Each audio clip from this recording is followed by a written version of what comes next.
Hello. The transfer window has slammed shut. Some fans reckon their clubs have smashed it.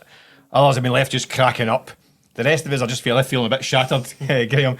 But not here at Game On. Listen, we're happy to suffer the window pain and go through the looking glass. I'm Michael Gannon. This is Graeme Young. Thankfully, listen, the Daily Record knocked back a couple of deadline day bids from rival podcast to Nickers. Yeah. We're good bids as well. Unfortunately, they offered about a set of tracksuits and a bag of Smarties. But we're still here, and we're going to be playing for the jersey, as always. So, listen, you know the drill by now. Quick fire questions, tackle on the issues of the day. We're going to crack on straight away. There's a lot to get through after another wild week in Scottish sport. We'll start with transfer window. Deadline day came and went. Obviously, Celtic, it was a big story. What they didn't get.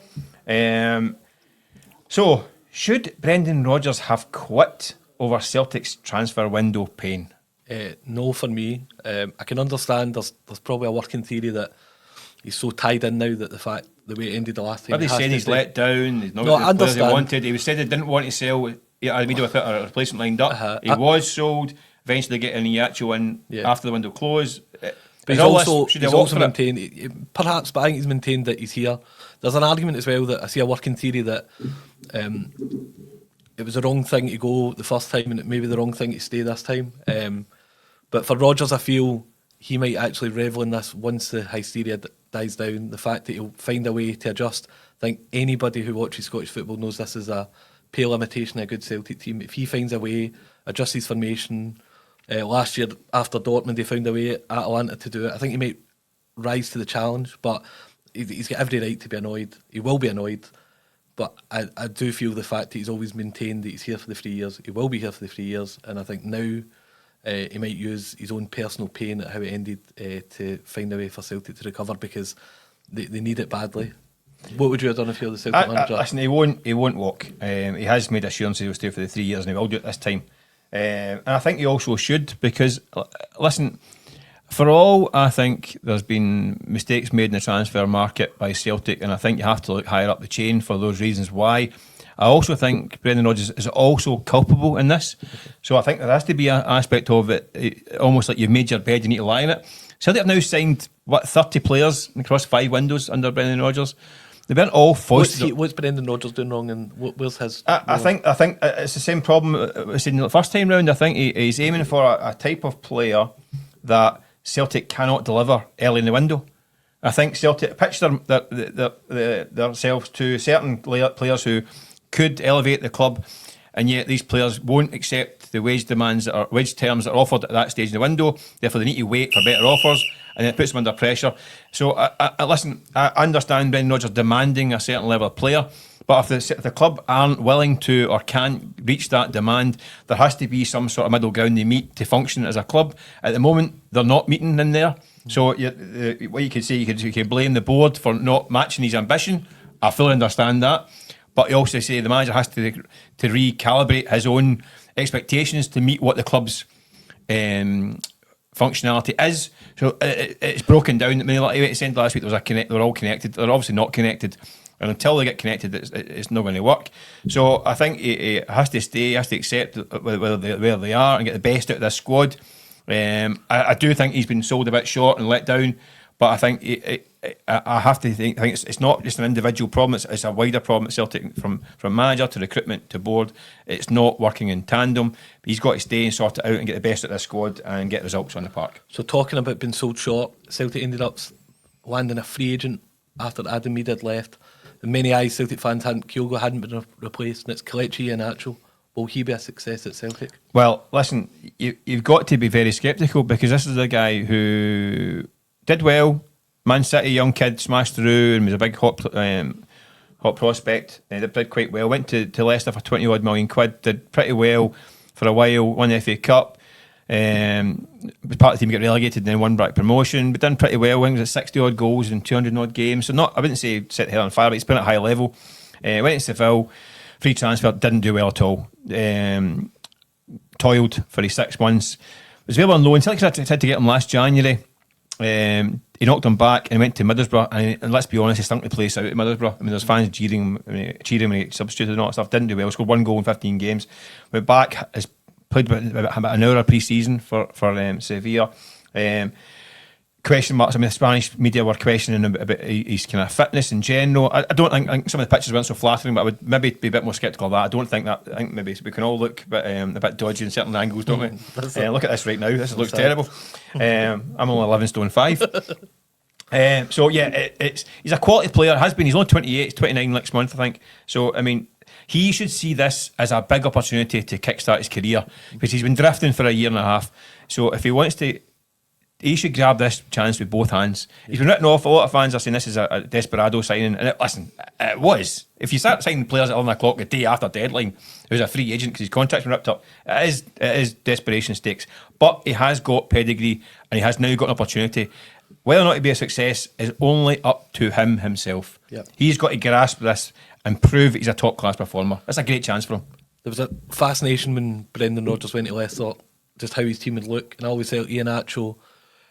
He was a bit of a goal machine at Man City and come on get these hat-tricks in cup games, but he was just, I think he became a very Rodgers player. It was all about hard work. Him and Jamie Vardy worked really well together at times when they played as a pair. I see no but again, this is a player who was playing every week, training under Brendan Rodgers, a very certain style. To get back to that level is a big ask without the pre-season, but there's almost an element that the signing's been derided to such a level that all he can do is probably exceed expectations. I think he's maybe at, so yes, it's a yes. Yes, okay. You know the whistle meant to cut us off. You know that. Yep. I'll remember. I'll note this down. Listen, we've talked about the blame game and all that stuff at Celtic. One final one on this one. Looking forward, how the recruitment thing is obviously not working at Celtic. How do you fix it? What is your if you're the troubleshooter coming to Celtic, how do you fix the recruitment model at Celtic that's gone awry? Well, they've had the doctor in there and Paul Tisdale, so I'll be the troubleshooter. I think you need to bring a legitimacy to the person that's signing the players. We've seen it in the past. These new age kind of sporting director, Celtic never used that model. So you think a director of football, director of sport? Well, I would. Dundee United fans won't like me for this, but I think Jim Goodwin is a type of manager who's excelled at recruitment. Is very well liked. So you want him a Celtic manager? No, not Celtic manager. Right. I would get him signing players in a very important role, a new role in terms of Celtic haven't operated like other clubs, but I think you can find a role in the club for a sporting director. Now, to me, Jim Goodwin has been the best in Scotland at finding players. Miofsky at Aberdeen, the summer this Dundee United, Dolchek's the latest, but there's been multiple players that have excelled. He seems to have a great eye, and Celtic aren't. There's something missing here. I think there's a real role for someone in Scottish football to reimagine how Celtic do business. The manager is far from being immaterial, but there needs to be a new structure, and I don't think Celtic are going to go completely away. I think they go for someone who's got a basis in Scottish football, who's proven adept at finding players in Europe. And I think, listen, managers, jobs don't last forever. And I think Goodwin's doing an exceptional job at Dundee United, and I think it's based on his really good eye for a player. Right. I think it's. So you think Jim Goodwin is director of football at Celtic? Yes, that's your. Yeah, I do. Yeah. And the more I think about it, the more I stand by it. I think there's. I think he's got a real ability to do well, and I think that's the role that he's truly made for football. Oh, that's interesting. I mean, I think Jim Goodwin is a potential future Celtic manager. Okay. To be honest, I think he's still young in the dugout, and I think he would maybe think that as well. Mm-hmm. I do think Celtic need to have a slightly more a full modernisation of their recruitment. I think that, listen, Celtic recruitment has been fantastic for 15 years. I mean, sold a lot of players with a lot of money. It's gone a bit wonky of late. They're now finding that teams like Celtic spent less than the top 8 teams in the Championship in England this summer. They're now teams in that level have got intensive scouting departments. I mentioned before that teams like Brighton signed a boy in the summer who had been watching since the guy was doing keepy updates in the playground. Mm-hmm. Celtic need to be ahead of the game in terms of analytics. And you look at Hearts with Tony Bloom and his setup. Brentford are another one. These kind of teams, Celtic are in a market. They're up against tough Champions League level teams in terms of recruitment. They need to be a bit more smarter to get ahead of the game. That's difficult because these teams now are pouring huge resources into finding players at 11, 12, 13, never mind 21, 22. Yep. So I think they do need to have a kind of a slightly more modernising look at recruitment. Paul Tisdale, question marks. I don't know what changes have been done. We need to find that out. But yeah, I think something has gone a wee bit off the rails at Celtic in the last kind of 4 or 5 windows in terms of recruitment, and it does need to be looked at. But somebody who paid far more than us to look at it, no doubt, and change it. But we'll switch across the city. to Rangers. Apparently, the net spend of £20 million, according to their director of football. Yeah, that was. I think by doing the numbers, it didn't look that way. That was more than. Yeah, but that was a bit surprising, wasn't it? But maybe loan fees and. Yeah, well, that's the thing. Yeah, but have they spent wisely? Do you think? I think that's a tough one. I would say no, just on a jury's out basis. I think you look at some of the players straight away. Max Aarons, Joe Rothwell are quite clearly struggling. Gassams just looks a proper talent. I think Ant-Man, his best game was his first game. I think he needs to get back to level. I think Mikey Mills the same. But the one that's all got to rest on Chermiti and Miovski. I think that's what it all comes down to. He spent 10 million on a player that Kevin Thelwell is adamant about. He spent big on him to bring him for Sporting to Everton. And he's followed up after not making much of an impact at Everton. But with Miovski as well, we know he's proven in the league. So if you can get that sheer front two, Dessers is gone, Iggeman's gone. If they two hit the ground running after the international break, then it cures a lot of ills. I think not every window's going to be perfect, but if those two work as a pair, I think it will need to be that way. I think there's too much money invested in both of them. It's not a back-up and start. I think he's got to find a way to get both on the pitch. And it has to work for and especially Thelwell. It's such a courageous conviction that you make such an investment in a player once in your career and then you go back. This is going to be Rangers' second most expensive signing ever. Yeah. So it all rests on that. But right now the jury is out for the basis that guys like Max Aarons, Joe Rothwell get miles to go. Yeah. I mean, I think you've got to say that your jury's out just now, isn't it? Really, the dreadful start to the season. Some of the guys coming in haven't quite hit the ground running, like you mentioned, Rothwell. I've got slight concerns about the back four. Rangers been so many loan players in there. I mean, they also brought in Cornelius as the latest loan one. Shiga's had a bit of a ropey start. He feels like a player that could be good in a good team. I think he's just been a wee bit sold short now. But he's given Rangers fans palpitations so far, you got to say. Megoma, I think, looks a player. I think he looks decent. He could be a decent wee player. Max Aarons is a difficult start, isn't he? I mean, James Tavernier's back in the side already. That one looks a bit worrying. The jury's still out on Asgard's, Antman. At the moment, it's a lot of money, and we need to find out. I think the loans and the loan fees, I must admit, I think one or two loans is fine if you get a view to buy them. I think all these loans are very. I mean, Rangers need players in the short term, but that would concern me. If you're paying loan fees for all these guys, the danger is that's money down the drain because it's the development of our team's player. So at the moment, I've got to say I don't think they've spent it wisely, but it's a gamble, and if it pays off, then you can back and say that's the case. But at the moment, looks like a lot of money and a lot of risk. So talking about guys coming in, we thought one would be going out. We thought Nico Raskin would be. We said his goodbyes after the weekend, but he's still at Rangers. But is there any way back? I mean, you look at the carry on last week, Russell Martin, and the thing about did he train or who did he train? Did he train outside the squad? And it looked like he was finished, didn't it? Yeah. Hasn't gone. Still in the books. Is there any way back from him in terms of being in this team? No. I think there was the niceties. Kevin Thelwell spoke, and of course there'll be discussions, but I don't think there's a true way back. And it all comes down to the contract, 2 years. And you're talking about Rangers operating as a club in a forward-thinking manner. I think Raskin either had to sign the contract there or depart, and I think what's obviously going on with the manager, obviously it might change if Russell Martin continues not to win games. But I feel for Raskin, it just doesn't feel in every way now as well. It'll go 18 months in January, but also positionally in this team, he seemed to be thriving as the number 6. That role doesn't seem to be available for him in this team. And just let's be honest, the mood music been removed for a squad before a Celtic Rangers a match of that magnitude. To me, there's very few examples where it's turned around from that point on. Yeah, and I just feel as a player, he had such a rise to prominence last year. He felt underwhelming for so long, his early Rangers career, and got to such a level so quickly that it was quite clear he's one of Rangers' key men. But nothing's worked this summer. I don't think he's the right fit for that team.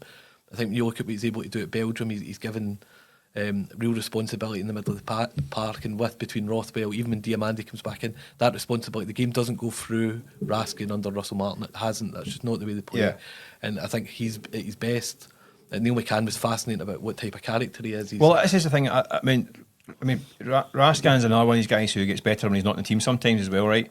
He is one of Rangers' top performers, one of the best players. Also, clearly a handful. I mean, you're back 12 months ago, Clement wasn't playing him, wasn't in the team. You mentioned Neil McCann, mentioned that he's a challenge. He's not a great guy for doing what he's told or taking instructions, questions everything, which is fair enough, right? Okay. And now, obviously, Russell Martin thinks he's disruptive and he wants to play a certain different position, which again, I agree with you, I don't think it suits him, but a good pro accepts it, head down and proves the manager wrong. I think getting him back into the tent is dangerous for Russell Martin. I think he would have been better off selling them. I know that clearly they didn't get the bids that they wanted for him. Raskin should be thinking, as a World Cup end of this year, I'm in the Belgian setup, I need to get my head down and play well. Listen to the manager. If I don't rate him, that's fine, right? But still go and do my job, and do my best for Rangers who pay my wages, and then we'll see where they go. He could get sold in January or summer, or he could become a really good Rangers player. It's up to the player. The manager's going to get slaughtered. The fans are taking Raskin's side. And people will say, well, he's a challenging character. Good managers will manage these guys like your Gascoignes and all that, or your Cantonas. Raskin is not a Gascoigne or a Cantona. He's not a guy that you can say you can do what you like Monday to Friday as long as you're doing the business. He's not that good a player to do that. He has to get the head down, knuckle down, do what he's told, and be the player that he can be for Rangers. That's what I think. If he does that, he's got a way back. If he doesn't, he'll be sitting the bench all season and he'll be missing out the World Cup. So let's take a wee trip to the Granite City. Jimmy Thelin lost all 3 Premiership games, but he's backed heavily in the window. Is the heat on the Aberdeen manager to deliver now? Oh, absolutely. I mean, listen, there's got credit in the bank. I mean, winning the Scottish Cup has meant he'll have credit in the bank for a long, long time. He'll never need to buy a pint in Aberdeen again, which is, by the way, it's good going up there. Having lived up there, it's a struggle sometimes to get bought a pint up there. Having lived there for 5 years, I'm only joking, guys. But yeah, listen, they've backed him in the transfer window. I think that the final flurry of business they did, I think, has been pretty decent. I think up to that point, but very much jury out. Because Aberdeen have been honking for a long time now. Relegation form. I mean, the Scottish Cup final is in the middle of this kind of apparition, a kind of oasis in the desert of absolute misery. Whereas it's been dire since last November, having had that great start. But these late window signings, I mean, Kevin Nisbet, proven goal scorer, good bit of business. I like the sound of Jasper Karlsson or Casper Jarlsson. The Crackers, isn't it? Or something like that. I like the look of him. I mean, you look at a £10 million plus signing for Bologna. Yep. I think the club's in from that kind of 4 or 5 million bracket. 14 caps for Sweden. Great profile player who knows the manager really well. That's a good bit of business. And then Stuart Armstrong coming in at 33.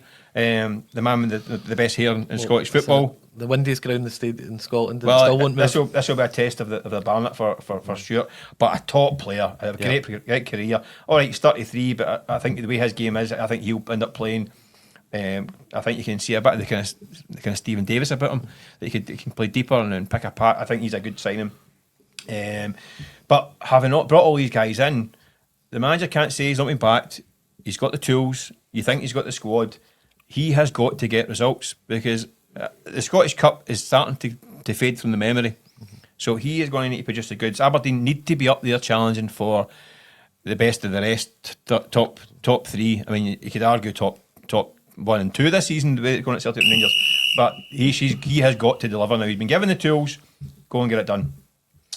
So yeah, they will be up against several teams, obviously, to get that best of the rest tag. And I think a lot of people are suggesting that it might be that Hearts are the one. Tony Bloom's great prediction about winning the league within 10 years.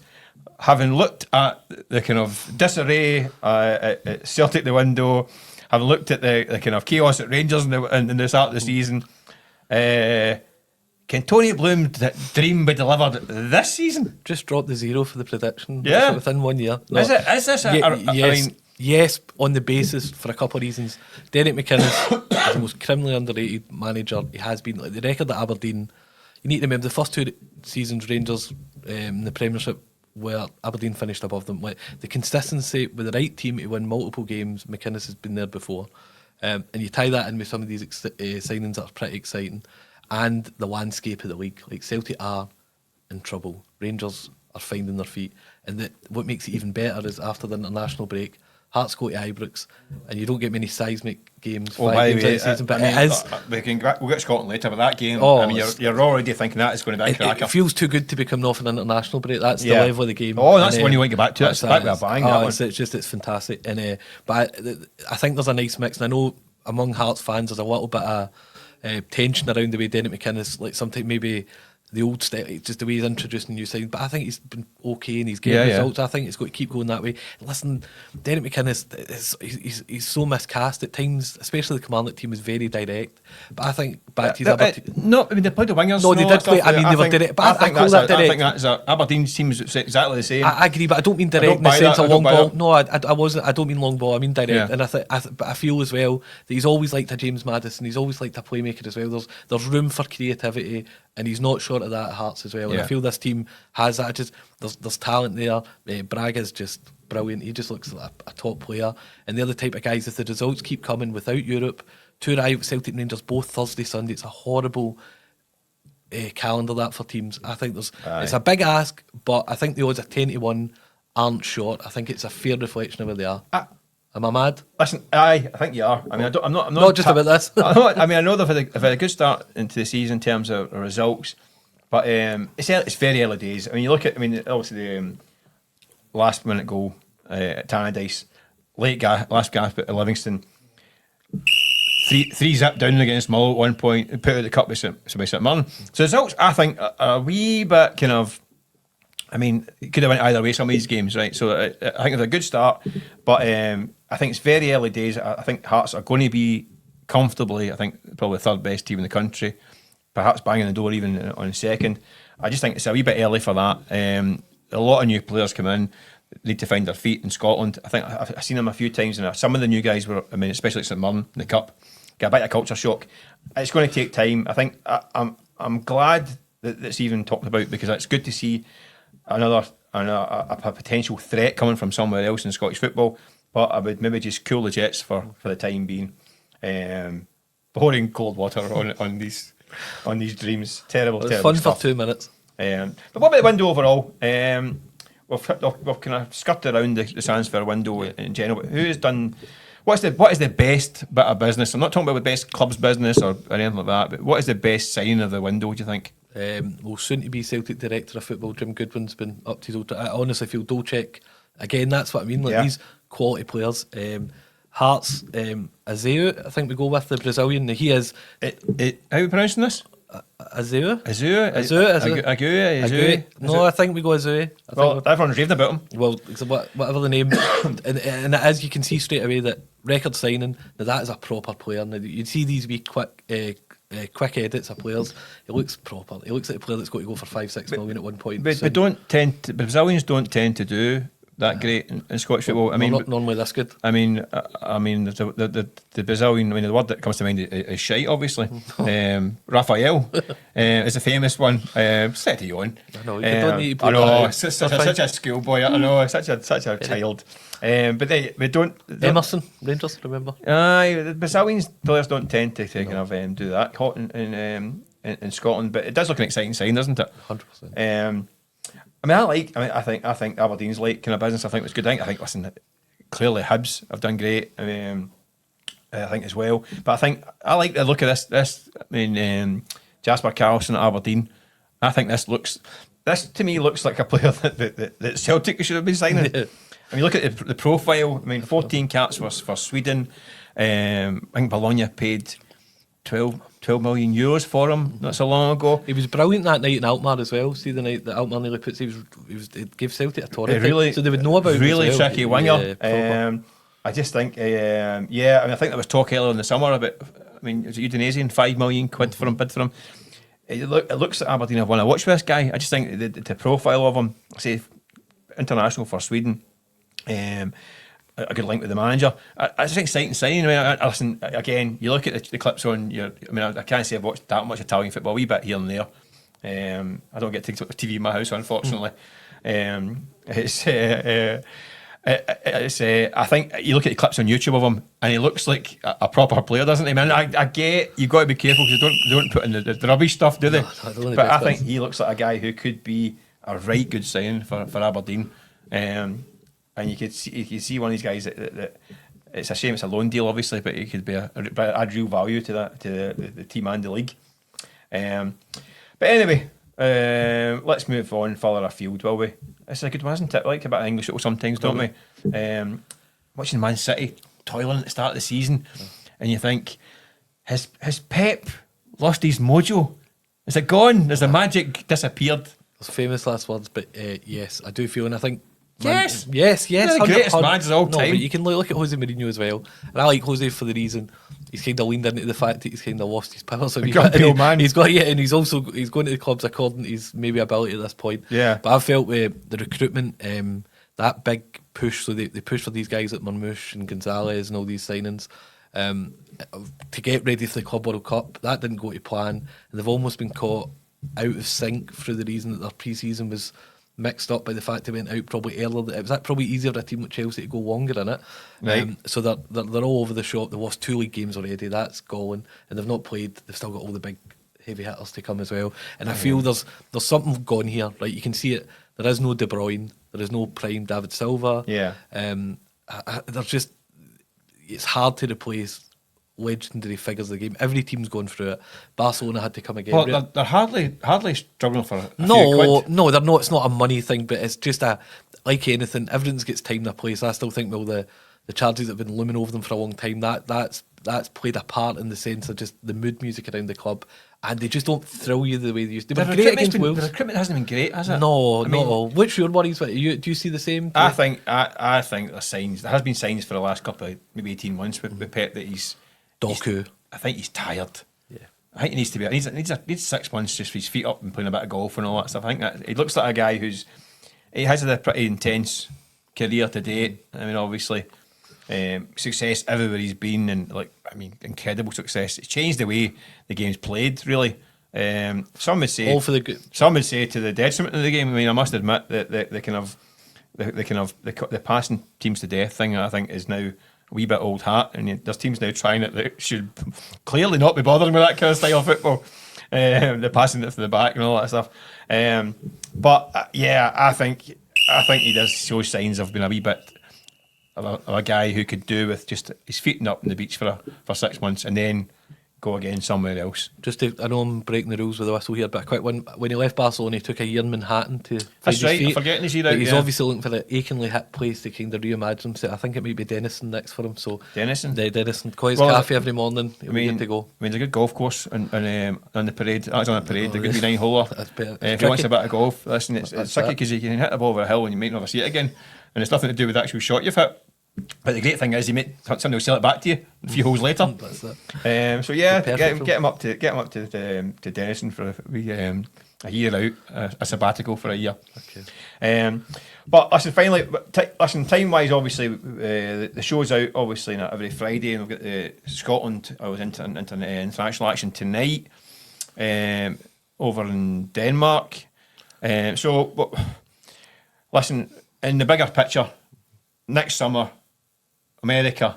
Canada, America, Mexico. I mean, it's going to be absolutely sensational out there. And that's are Scotland going to be there? Can we see the Tartan Army hitting the streets of the States next summer? no, because it's so good. No, they will. No, they're not going. Right, I'll tell you why. They're not going. Like that Greece team, brilliant. Maybe probably we might find a way to mitigate the damage against them, but then you go into Denmark, a team that are proper as well.